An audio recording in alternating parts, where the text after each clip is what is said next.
మరో కొత్త పార్టీ రాబోతోందని ప్రచారం మొదలైపోయింది. తెలంగాణ జాగృతి అధ్యక్షురాలైన కవిత కొత్త పార్టీ పెట్టబోతున్నారని కొంతకాలంగా ప్రచారం జరుగుతోంది.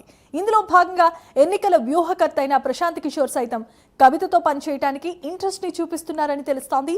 ఇప్పటికే 2 నెలల్లో 2 సార్లు కవితతో సమావేశమైనట్లుగా సమాచారం. అంతేకాదు సంక్రాంతి సందర్భంగా హైదరాబాద్ వచ్చిన ప్రశాంత్ కిషోర్ దాదాపుగా 5 రోజుల నుంచి పార్టీ కోసం పనిచేస్తున్నట్లు తెలుస్తోంది.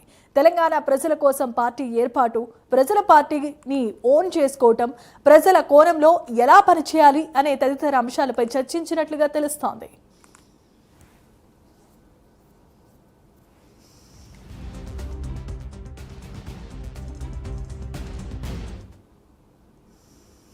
రైట్, ఇక జాగృతి అధ్యక్షురాలైన కవితతో తాను కూడా ముందుకు వెళ్లేందుకు రాజకీయ పరంగా సిద్ధంగా ఉన్నానంటూ ప్రశాంత్ రాజకీయ వ్యూహకర్త తెలియజేస్తున్నట్లుగా తెలుస్తోంది. ప్రజల కోణంలో ఎలా పనిచేయాలి అనే తదితర అంశాలపై కూడా ఆయన చర్చించారు. ఈ నెలలోనే సుమారు 2 సార్లు కవితతో భేటీ కావడం ఇప్పుడు సంచలనంగా మారింది. ఇదే అంశానికి సంబంధించి మరిన్ని అప్డేట్స్ ను అందించడానికి మా కరెస్పాండెంట్ చందు లైవ్ ద్వారా సిద్ధంగా ఉన్నారు. చందు, చెప్పండి.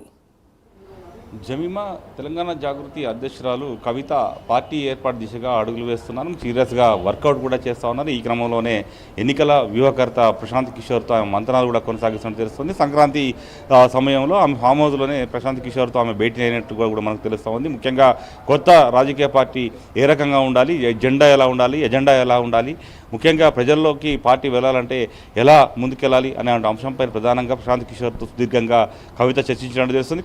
కవితతో కలిసి పనిచేసేందుకు ప్రశాంత్ కిషోర్ కూడా ఆసక్తిని చూపిస్తున్నట్టు తెలుస్తుంది. అయితే వాళ్ళిద్దరి మధ్య ఇంకా డీల్ అయితే సెట్ కాలేదు. డీల్ సెట్ అయితే మాత్రం ప్రశాంత్ కిషోర్ కవితతో కలిసి పనిచేస్తారని కూడా జాగృతికి సంబంధించినటువంటి వర్గాల ద్వారా మనకు తెలుస్తూ ఉంది. ప్రధానంగా చూసినట్టయితే ప్రశాంత్ కిషోర్ గతంలో కేంద్రంలో ఉన్నటువంటి బీజేపీకి ఆయన మొదటిసారి పనిచేశారు. అక్కడ బీజేపీని అధికారంలోకి తీసుకుని వచ్చారు. ఆ తర్వాత ఏపీలో జగన్మోహన్ రెడ్డితో పనిచేసి జగన్మోహన్ రెడ్డిని కూడా అధికారంలోకి తీసుకొచ్చారు. అదేవిధంగా 2018 ఎన్నికల్లో బీఆర్ఎస్ పార్టీకి ఆయన కొంతకాలం పాటు పనిచేశారు. ముఖ్యంగా ఎన్నికల వ్యూహాలు రచించడంలో ప్రశాంత్ కిషోర్ దిట్ట. ఈ క్రమంలోనే పలు రాజకీయ పార్టీలకు పనిచేసి ఆ పార్టీలను ఆయా రాష్ట్రాల్లో అధికారం తీసుకురావడానికి ఆయన కృషి చేసిన పరిస్థితి కనిపించింది. ఈ నేపథ్యంలో కవిత కొన్నాళ్ళుగా అయితే బీఆర్ఎస్ పార్టీ నుంచి సస్పెండ్ అయిన తర్వాత కవిత పూర్తి స్థాయిలో ప్రజల్లో తిరుగుతున్నారు. జనం బాట పేరుతో ప్రజల్లోనే ఉన్నారు. ముఖ్యంగా దాదాపు 2 నెలల పాటు ప్రజల్లోనే కంటిన్యూ అయ్యారు. ప్రజల సమస్యలు తెలుసుకునేందులో భాగంగా కవులు, కళాకారులు, మేధావులతో కూడా సమావేశాలు నిర్వహించారు. ముఖ్యంగా చాలా జిల్లాల్లో జనంపాట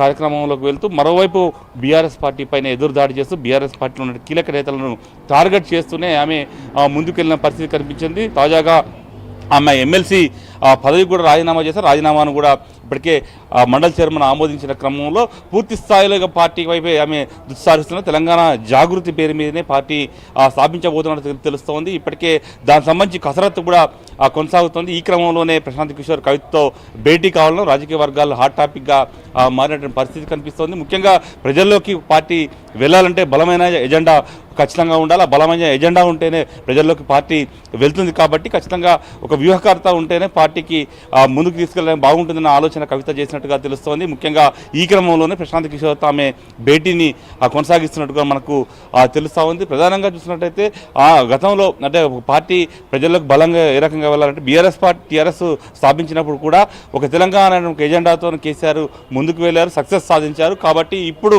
కవిత కూడా సామాజిక తెలంగాణ అనే ఎజెండాను కూడా ఎత్తుకున్నారు. ముఖ్యంగా తెలంగాణలో బలంగా ఉన్నటువంటి బీసీ వర్గాలకు చేరువయ్యే ప్రయత్నాన్ని ఆమె కొనసాగిస్తున్నారు. ఈ క్రమంలోనే అసలు బీసీలో ఇంకా మరింత పట్టు సాధించాలంటే ఏం చేయాలి, ఎలా ముందుకెళ్తే బాగుంటుంది అనే అంశాలన్నిటిపైన కూడా ఈ స్ట్రాటజిస్టు, సెఫాలజిస్టు ప్రశాంత్ కిషోర్తోనే అడిగి తెలుసుకుంటున్నారు. ఖచ్చితంగా ఒకవేళ వాళ్ళిద్దరి మధ్య కలిసి పనిచేసేటువంటి డీల్ అయితే సెట్ అయితే మాత్రం ప్రశాంత్ కిషోర్కి ఖచ్చితంగా 3 ఏళ్ల పాటు కవితకే సేవలు అందించబోతున్నట్టు కూడా మనకు తెలుస్తోంది. ఈ క్రమంలో కవిత కూడా ఒక బలమైన ఎజెండాతోనే ముందుకెళ్లాలని భావిస్తుంది. కాబట్టి ఖచ్చితంగా ఇది కొంతమేరకు కవితకు వర్కౌట్ అవుతుందన్నటువంటి ఆశాభావంతో జాగృతికి సంబంధించినటువంటి నేతలు కూడా ఉన్నారు. మొత్తంగా చూసినట్టయితే ఇప్పటికే గతంలో చాలా చోట్ల మనం చూసాం కొన్ని రాజకీయ పార్టీలు ఇలాంటి వ్యూహకర్తలను పెట్టుకుని అధికారంలోకి వచ్చే పరిస్థితి. గతంలో లాస్ట్ ఎలక్షన్లో కూడా తెలంగాణలో కాంగ్రెస్ పార్టీ సునీల్ కనుగోలును వ్యూహకర్తగా పెట్టుకుని బీఆర్ఎస్పై విజయం సాధించింది. ఈ క్రమంలోనే కవిత కూడా ఖచ్చితంగా ఎన్నికల వ్యూహకర్త ఉంటేనే తమ పార్టీకి మేలు జరుగుతుందని భావించినట్టు మనకు చాలా స్పష్టంగా